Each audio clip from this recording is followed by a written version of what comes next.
In 1943, while World War II still raged, Hollywood did something extraordinary. They borrowed a real American tank from the US Army, not a model, not a mock-up, and turned it into a movie star. This tank, nicknamed Lulu Bell, fought not on the battlefield, but on the silver screen beside Humphrey Bogart in the classic film Sahara. This is the untold story of the tank that became a legend, the tank that became a movie star. Released in November 1943 by Columbia Pictures, Sahara quickly became one of the classic pieces of wartime cinema. Directed by Zoltan Korda and written by James O'Hanlon, it starred some of Hollywood's biggest names of the era. Humphrey Bogart led the cast, supported by J. Carroll Naish, Lloyd Bridges, Bruce Bennett, Rex Ingram, and Richard Ahearn. Yet among all these actors, one of the most memorable performers was not a person at all, but a machine, a medium tank nicknamed Lulu Bell. Lulu Bell was no studio mock-up or wooden shell. She was a real M3 Lee medium tank, borrowed from the United States Army, and used as a central prop throughout the film. In fact, Lulu Bell was treated almost like another member of the cast. Her name was spoken often, her breakdowns and recoveries became turning points in the story, and the crew's bond with her gave the film much of its character. The idea of using a real tank was not simply for spectacle. Sahara was released at a time when World War II was still raging, and authenticity mattered. The US Army worked closely with the production, supplying not only tanks but also personnel and equipment. Among the vehicles on screen were not just the riveted M3 Lee that played Lulu Bell, but also a handful of rarer M3A1 Lees and several M3 Stuart light tanks. The plot of Sahara was not entirely original, but drew on earlier works such as the 1927 novel Patrol by Philip MacDonald and the 1937 Soviet film The 13, all told a similar tale. Soldiers stranded in the desert, desperately searching for water, and forced into a final stand against overwhelming odds. The film adaptation placed this drama in 1942, during the Western Desert Campaign, where Master Sergeant Joe Gunn, played by Bogart, tries to regroup with Allied forces while keeping his tank and a growing band of survivors alive under constant German pressure. What made Sahara stand out in its own time was the combination of real wartime atmosphere and Hollywood storytelling. Released only months after the end of the North African campaign, the setting was fresh in the minds of audiences, many of whom had family members still serving overseas. The cooperation with the US Army gave the film an air of credibility, while the casting of Humphrey Bogart provided the star power to draw crowds. In the middle of it all, Lulu Bell's presence bridged the gap between fact and fiction, turning a piece of steel into a character that embodied the struggle and resilience of the Desert War. The story of Sahara. At its core, Sahara is a survival story, set against the backdrop of the North African campaign in 1942. The film opens with Lulu Bell and her crew as the sole survivors of an American tank detachment trapped under constant bombardment by German artillery. Their radio operator, Jimmy Doyle, learns over the airwaves that a general retreat has been ordered. Surrounded on all sides, their only hope lies to the south. The catch, however, is that their tank has broken down. While Sergeant Joe Gunn and his men scavenge parts from a wrecked M3A1, shells rain down around them. In a moment that sets the tone for the entire film, Gunn coaxes the reluctant machine back to life, urging her on with the words, "Come on now, Lulu Bell, let's go." Moments later, the tank lurches forward, narrowly avoiding destruction.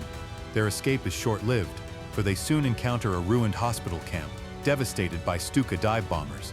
Among the debris, they discover a small group of stragglers, survivors of various Allied units. Captain Jason Halliday of the Royal Army Medical Corps had commanded the field hospital before its destruction. Alongside him are men from the Free French Army, the South African forces, and 3 British soldiers. Initially skeptical of Gunn's plan to head south in a damaged tank, the group soon realizes that survival on foot is even more hopeless. One by one, they climb aboard Lulu Bell, swelling her crew to 9 men. The tank, once a symbol of military strength, now becomes a lifeboat in a sea of sand. The expanded group pushes deeper into the desert, beset by breakdowns, thirst, and tension.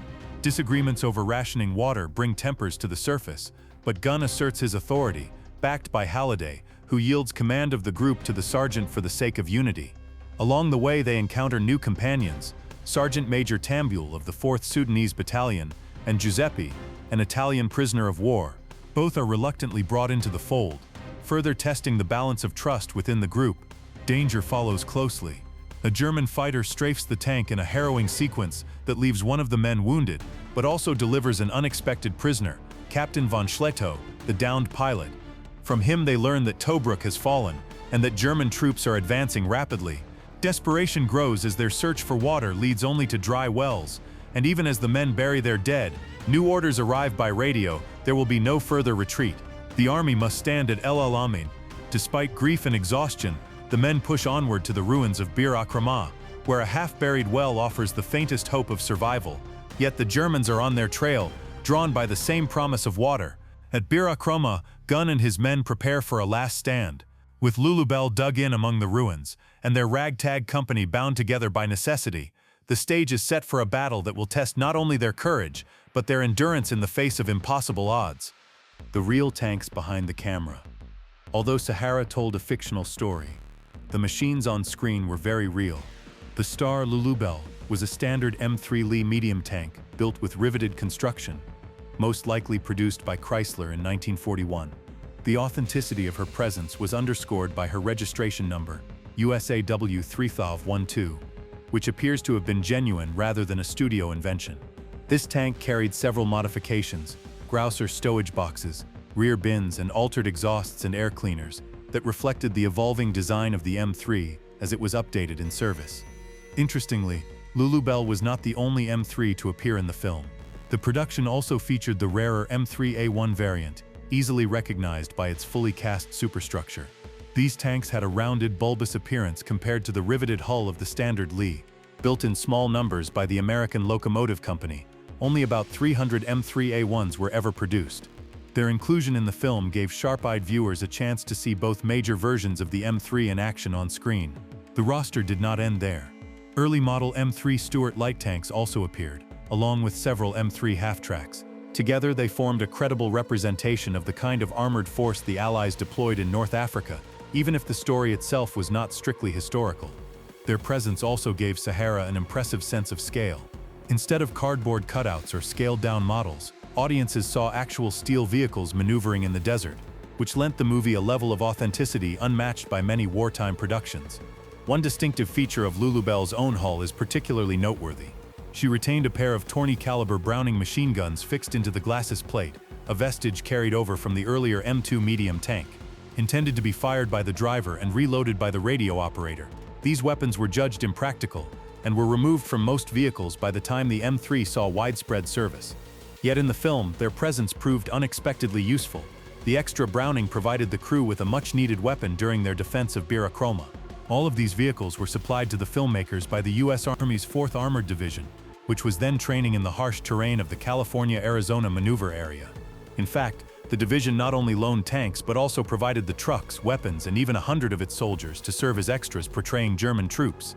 It was a collaboration that blurred the line between training exercise and film production, giving the Army valuable experience while providing Hollywood with authentic equipment. Through these contributions, Sahara avoided the pitfalls of many wartime films that relied on flimsy props or outdated stock footage. Lulu Bell and her fellow machines were real combat vehicles, captured on camera at a moment when they were already being phased out of frontline service. Their presence on screen was both a tribute to their role in the Desert War and a reminder that even obsolete machines could still play a starring role when given the chance. Why the M3 Lee was built. The M3 Lee was never meant to be the pinnacle of American tank design. Instead, it was born out of urgency. In the early years of the Second World War, the United States and Great Britain both found themselves in desperate need of a medium tank armed with a 75mm gun. For the British, the situation was critical. The retreat from France in 1940 had cost them more than 3,000 tanks, and they urgently needed replacements to rearm their forces and strengthen their position in North Africa. For the Americans, who had not yet entered the war, but were supplying allies through the Lend-Lease program, it was an opportunity to accelerate development and field a stopgap machine until a better long-term design could be completed. That long-term project was the T6 medium tank, which would eventually emerge as the M4 Sherman. But in 1940, the Sherman was still far from production. The M3 was created to fill the gap, named Lee by the Americans after Confederate General Robert E. Lee, and Grant by the British after Union General Ulysses S. Grant. The two versions differed mostly in their turrets. The American Lee used the original small turret, complete with a machine gun cupola, while the British insisted on a redesigned lower-profile turret that could house a radio. This simple change eliminated the need for a seventh crew member, reducing the complement from the Lee's 7 to the Grant's 6. Despite fulfilling its purpose, the M3 was unconventional and awkward compared to its contemporaries. Its most distinctive feature was the placement of its main 75mm gun in a right-side sponson fixed into the hull. This arrangement gave it more firepower than older designs, but at the cost of flexibility since the weapon's horizontal traverse was limited. To supplement this, the tank also carried a 37mm gun mounted in the turret, which could rotate a full 360 degrees. Together, the armament gave the M3 considerable striking power, but managing these weapons required a large crew and careful coordination. British crews, never fond of the tall silhouette or the cramped turrets, nicknamed it a clown car. One officer, Lieutenant Ken Giles, described the chaos of commanding a Grant. The 75 is firing, the 37 is firing, but it's traversed round the wrong way. The Browning is jammed. I am saying driver advance on the A set, but the driver, who can't hear me, is reversing.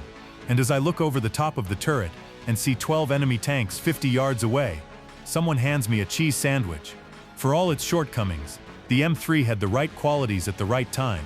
In North Africa in 1942, its armor and firepower outmatched German Panzer II and early Panzer IVs. Its long operational range also made it well-suited to desert warfare. But technology advanced quickly, and by the autumn of 1942, the appearance of German long-barreled guns erased much of its advantage. The M4 Sherman entered service that same year, rendering the M3 obsolete.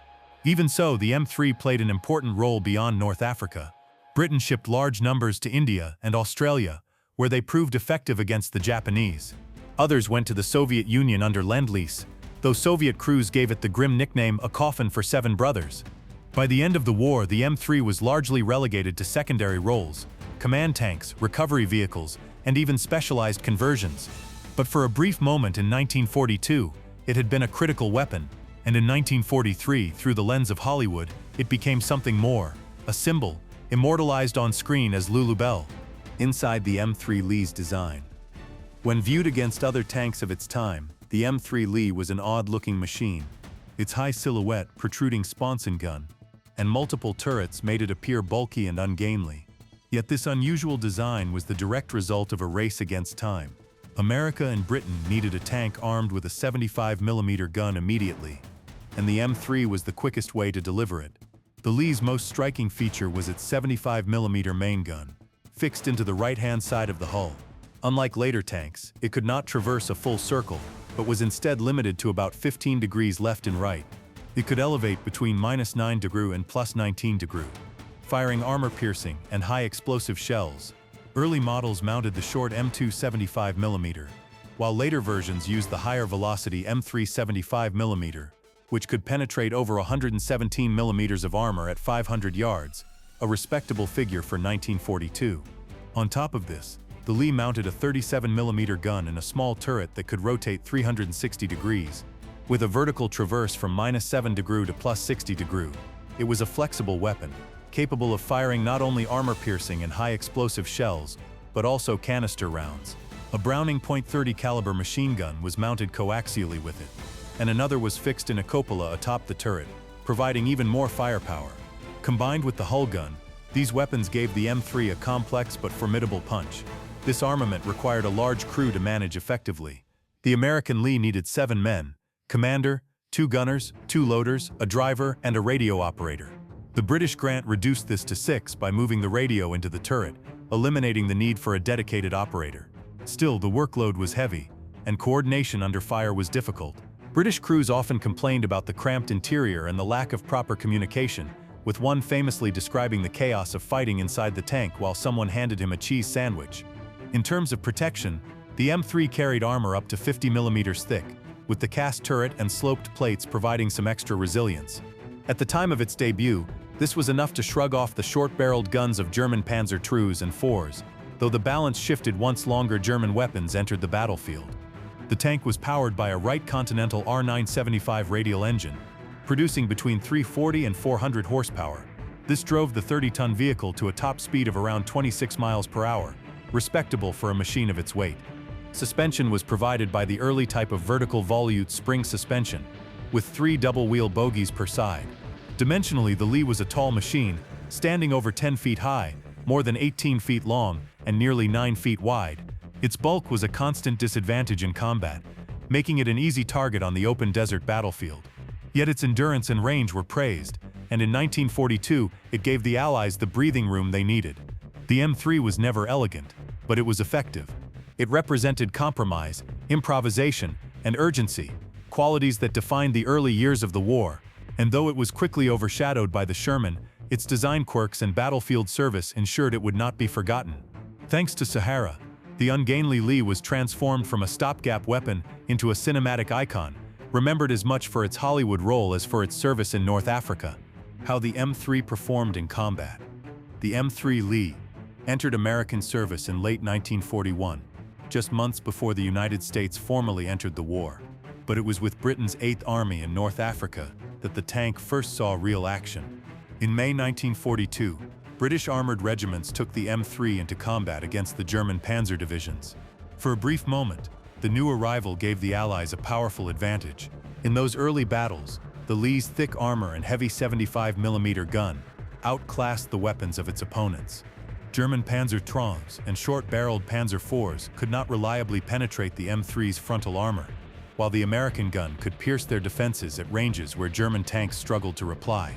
Equally important was the M3's operational range. In the desert, where distances were vast and supply lines stretched, the ability to travel farther without refueling gave Allied units a practical edge. Yet this superiority was fleeting. German engineers responded quickly, equipping their tanks with long-barreled 50mm and 75mm guns that could defeat the Lee's armor. By the autumn of 1942, when Rommel pressed deep into Egypt, the M3 was no longer the untouchable force it had been only months earlier. Its tall profile made it an easy target, and its awkward armament layout proved a liability when faster, more maneuverable opponents closed in. The arrival of the M4 Sherman in October 1942 sealed the Lee's fate. With a fully rotating 75mm gun, lower silhouette, and improved armor, the Sherman was simply a more balanced design. As the Sherman became available in large numbers, the M3 was steadily pushed aside.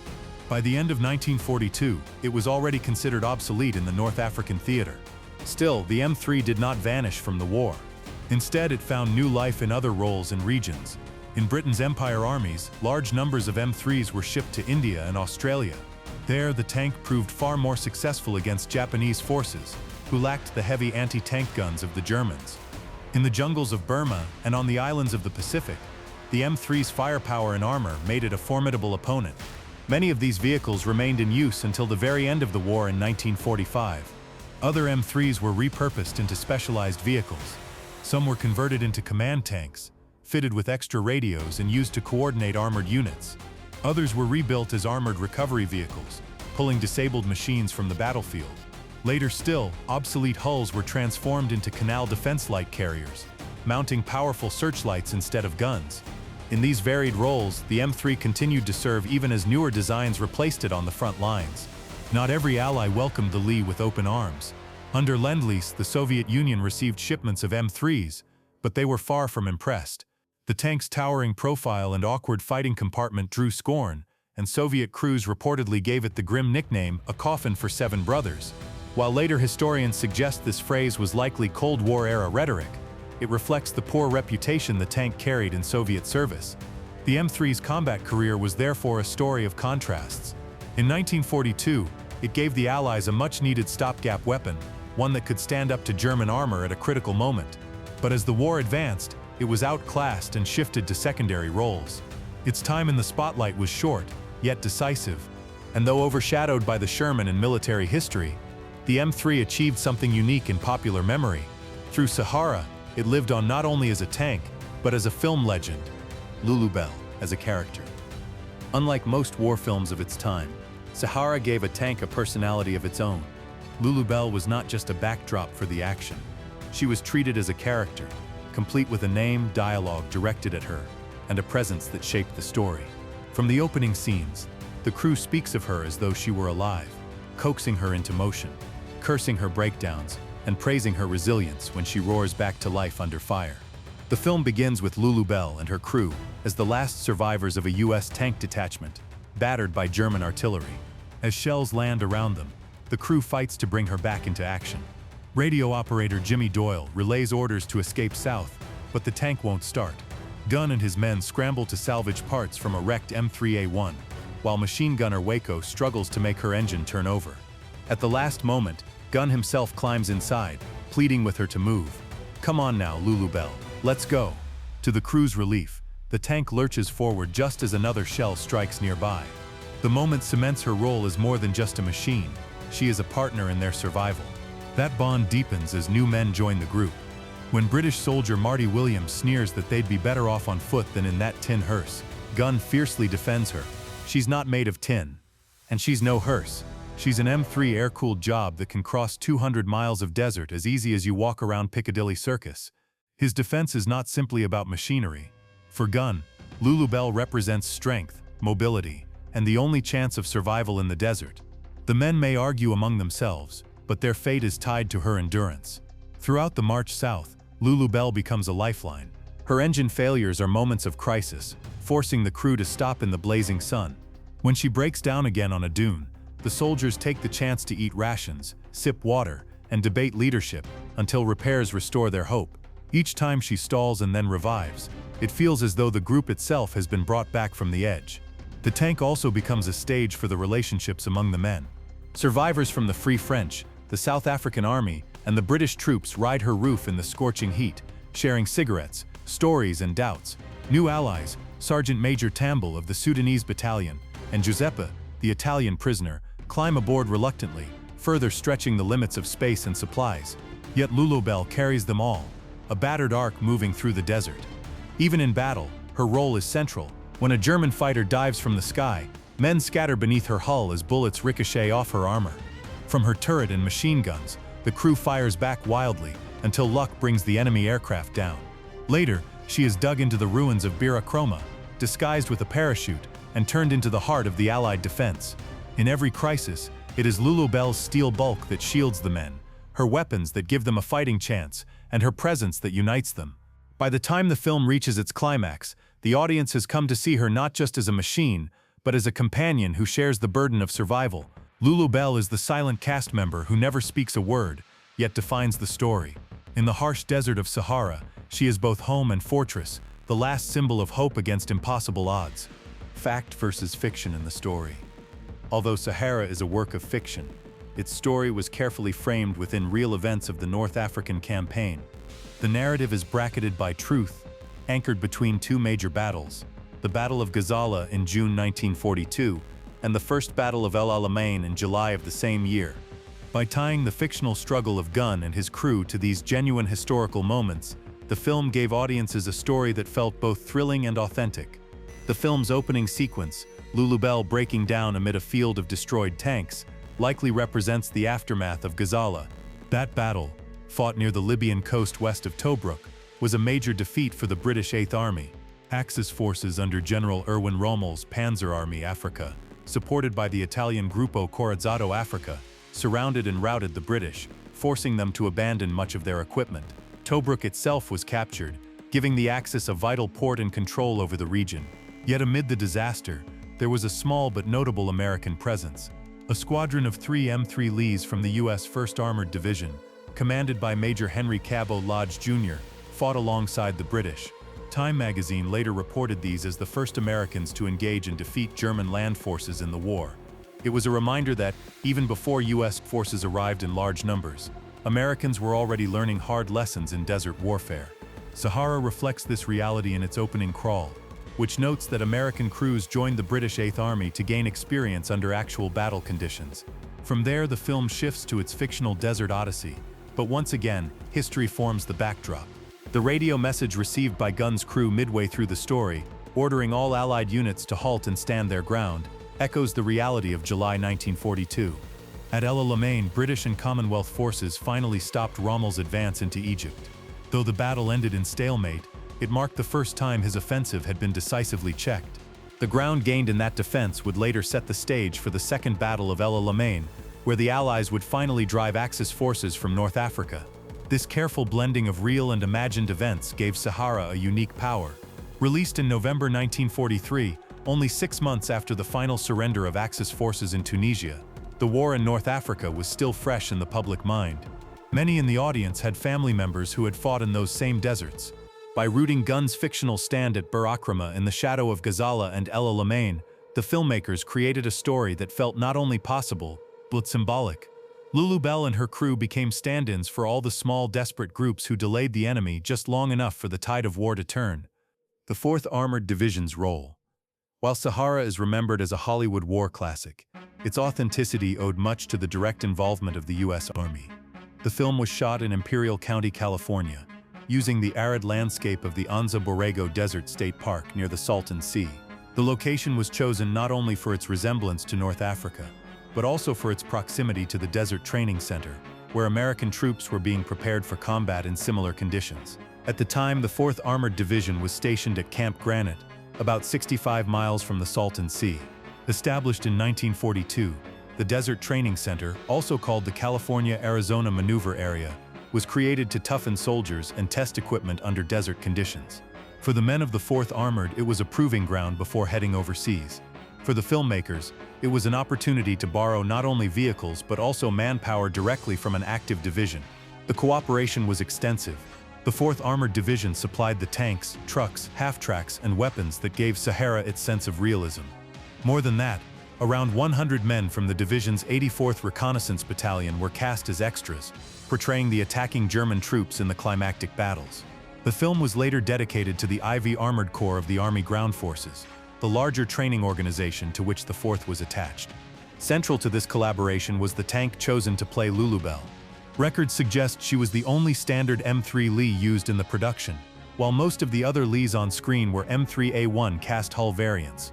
With her registration number USAW3512, Lulu Bell was a real Army vehicle, built by Chrysler in 1941, and still bore features like fixed-hull machine guns, vestiges of the earlier M2 medium tank design. These extra guns, obsolete in real combat, conveniently supplied the film's crew with another Browning M1919 for the defense of Bir Akrama. By 1943, the M3 was already outdated and being replaced by the M4 Sherman. Many Lees were being gathered from training bases, reconditioned, and converted into recovery vehicles or specialized variants like the Canal Defense Light Carriers. This abundance explains why so many M3s of different types were available for the production.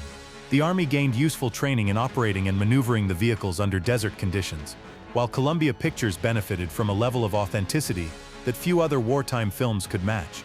The involvement of the 4th Armored Division ensured that Sahara was more than just another propaganda picture. It became a unique collaboration between Hollywood and the U.S. Army, blending entertainment with realism. For the men of the division, it was a brief moment in front of the cameras before facing real combat in Europe. For the audience, it was a chance to see the machines and soldiers of America's armored force at a time when the outcome of the war was still far from certain. Hollywood's German tanks.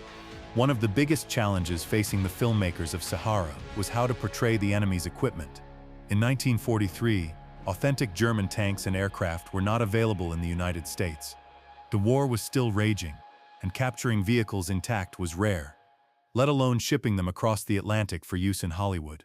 The solution was simple: disguise American machines as German ones. The first example comes early in the film, with the arrival of Captain von Schletto's fighter aircraft. On screen, it is meant to represent a Messerschmitt Bf-109, or perhaps a Focke-Wulf FW-190, both staples of the Luftwaffe in the North African campaign.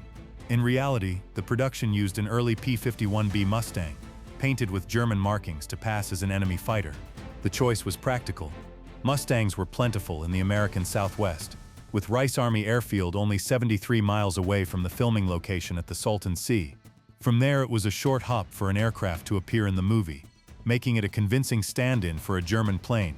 On the ground, the problem was much the same. For the German half-track, the filmmakers turned to the American M3 half-track. To give it a more menacing look, the crew added painted Afrika Korps insignia, swastikas, and even a pointed false nose over the front grille. The modifications were modest, but they gave the vehicle a silhouette that could plausibly pass for a German STK-FET-C 250 or 251 to wartime audiences. Even the weapons required improvisation. To stand in for the famous MG-34 or MG-42 machine guns, the production team used a Colt MG-38 water-cooled gun, an unusual choice that nevertheless gave the disguised vehicle a distinctive look. To most moviegoers in 1943, the The difference between German and American equipment was largely academic. What mattered was the illusion, and in this, the filmmakers succeeded. The painted Mustangs and dressed-up half-tracks gave the audience a believable enemy for Gunn and his crew to fight. This creative problem-solving was typical of wartime cinema. With resources restricted, filmmakers relied on whatever equipment they could borrow from the army and modified it as best they could. In Sahara, the use of American hardware disguised as German weapons served a dual purpose. It made the film look realistic while avoiding the need to construct expensive mock-ups. At the same time, it provided the army with another chance to showcase its own vehicles, even in enemy colors. While the disguises might be obvious to modern viewers familiar with the real outlines of German equipment, to audiences in 1943, they were convincing enough. The German vehicles gave the story its needed tension without distracting from the drama. And in a way, their very artificiality underscored the film's central theme: survival through improvisation. Just as Gunn and his men made do with whatever they could salvage in the desert, the filmmakers made do with whatever they could transform into a credible foe. Why Lulubelle still matters. When Sahara was released in 1943, it was more than just another war movie. It was a film that captured the imagination of audiences, living through the conflict itself. For many soldiers of the U.S. Army's 4th Armored Division, who had appeared on screen as extras, the story became a fleeting moment of Hollywood glamour before they went on to real battles in Europe. Tragically, many of those men did not live to see the end of the war. As part of the 84th Reconnaissance Battalion, they were often at the tip of the spear, suffering high casualties in campaigns that stretched from Normandy to the Battle of the Bulge and into Germany itself. Critically and commercially, the film was one of director Zoltan Korda's most successful projects. It received multiple Academy Award nominations, including J. Carol Naish for Best Supporting Actor for his portrayal of Giuseppe, Rudolph Maté for Best Cinematography, and John Livideri for Best Sound.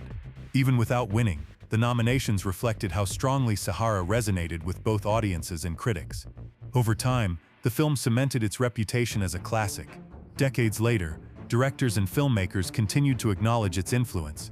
Steven Spielberg paid homage to Sahara in his 1979 war comedy 1941, which, despite its different tone, echoed elements of Korda's film and even featured an M3 Lee, though in this case it was a purpose-built prop rather than an army vehicle. The presence of a tank named Lulu Bell was no accident. It was a deliberate nod to the enduring place the original film held in cinematic history. The story was strong enough to invite retelling. In 1995, an almost word-for-word remake of Sahara was released as a television movie, co-produced by the United States and Australia. This version starred James Belushi as Sergeant Joe Gunn, shifting the film to a new generation of viewers. Like the original, it also featured a real M3 Lee playing the role of Lulu Bell, shot on location in Australia to replicate the desert setting. Through all these adaptations and homages, the heart of the film remained the same: a story of survival, sacrifice, and determination against overwhelming odds. What made it unique was the way a tank, an object of steel and rivets, was elevated to the role of a character. Lulubelle was not merely a vehicle but a symbol, embodying the resilience of Allied forces in the Desert War. Today, Sahara stands as both a product of its time and a lasting piece of war cinema. For audiences in 1943, it was timely, inspiring, and close to the reality of the front lines. For modern viewers, it remains a reminder of how wartime films balance truth and fiction, propaganda and entertainment. Above all, it shows how even a stopgap tank like the M3 Lee could, for a brief moment, achieve immortality, not on the battlefield but on the silver screen, as Lulu Bell, the tank that became a movie star.